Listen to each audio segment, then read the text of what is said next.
In this video, I'll show you how to create an animated 4-video split screen effect, just like this one, in the CapCut desktop app. Hi, Mr. Mattech here. This video is in response to a request from one of my viewers. I'll not only show you how to recreate this, but also show you how to save it as a preset so you can reuse in future projects. Let's get into it. First, let's import the 4 videos we need for our split screen. Next, I'll go to the Details panel, click on Modify, change the aspect ratio from original to 16:9, then click on Save.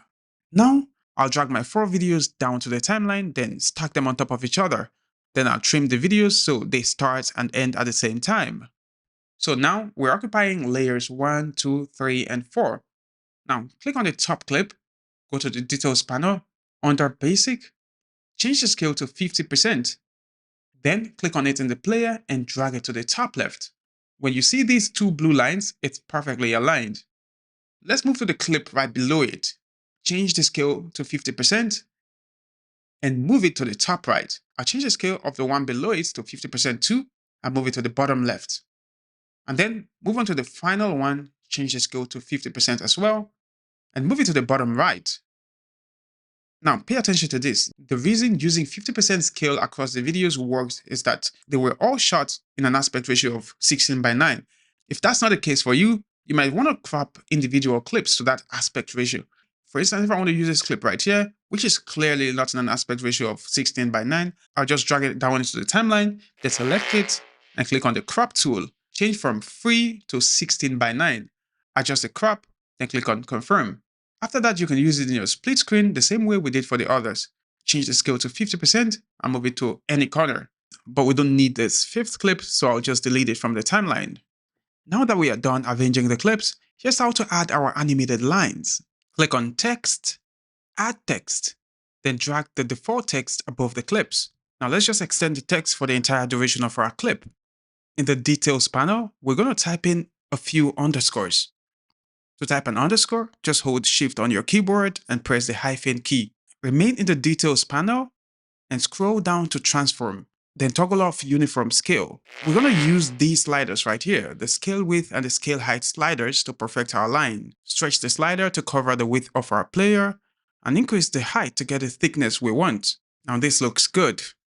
Then click on it in the player and place it directly above where the clips meet. You can change the color of your line the same way you'd change the color of your text in the box right here.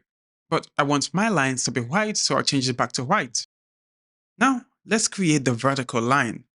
Hold Alt or Option on your keyboard, click on the text in the timeline, and drag it to a layer above to duplicate it. Now, in the player, click on this rotation button and rotate the line by plus or minus 90 degrees. First, let's reposition the line directly where the clips meet, making sure it's perfectly centralized. Let's just zoom out a bit to see where the line is. This line is way longer than we need, so we need to reduce the length. Now go back to the Details panel. Under Transform, adjust the width scale so it's just enough to cover the height of our screen. Let me just reposition the line so it sits properly. Now, this looks good. Let's animate the lines. Move your playhead to around the 1 second mark. Select the top text and click on this diamond button beside Scale Width to create a keyframe. Then move your playhead to the beginning of the text, then go back to the Details panel and drag the Scale Width slider to 1. This will create another keyframe and animate how the line appears.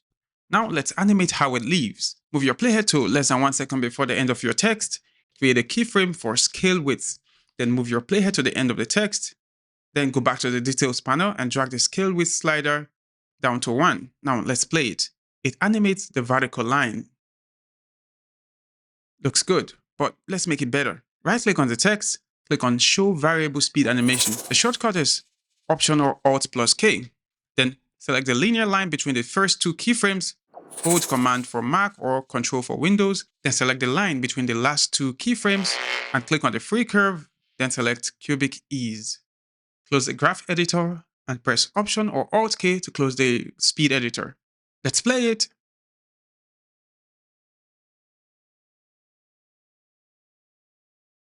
Now it looks better. We'll go over the same process to animate the horizontal line. Go to the 1 second mark, select it, create a keyframe for Scale Width. Then move to the start of the text, then drag the Scale Width slider to 1. Go to around half a second before the end of the text exactly where we created our keyframes for the vertical line and create a keyframe for scale width. Then move to the end of the text and drag the slider down to 1. This animates the horizontal line as well. Now let's smooth things out as well. Press Option or Alt plus K to open variable speed animation, select all the keyframes, click on the free curve, then select cubic ease. Let's replay it.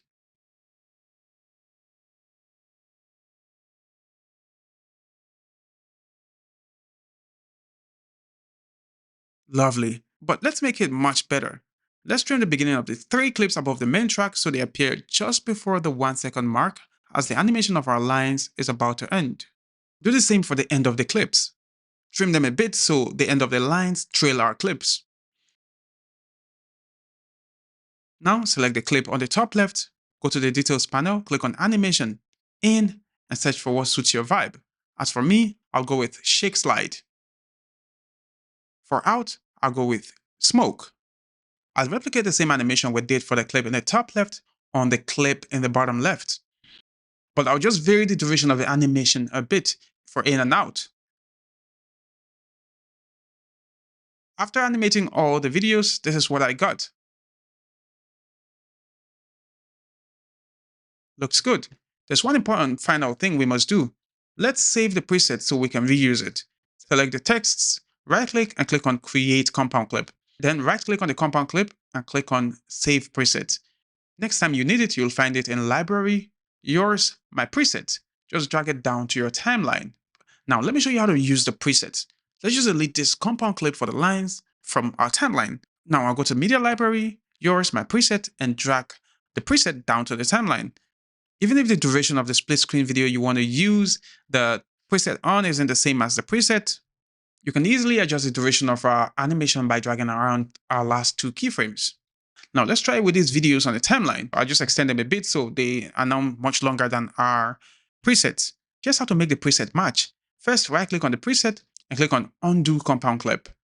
Now, since the clips are longer than my preset, all I need to do is extend the texts to match. Then click, hold, and drag the 2 keyframes towards the end for the top text and do the same for the bottom text. Just make sure they align perfectly. The animation now tallies with the clips on my timeline. Similarly, drag the keyframes backward if the split screen videos have a shorter duration than the preset. That's it. I'm looking forward to hearing your questions. Leave them in the comments. Let me know what tutorial you'd like for me to do next. If you want to up your CapCut editing game, then check out my 35-minute CapCut masterclass. Thanks for watching. Don't forget to drop a thumbs up and subscribe. Mr. Matek here. I'll see you in the next one.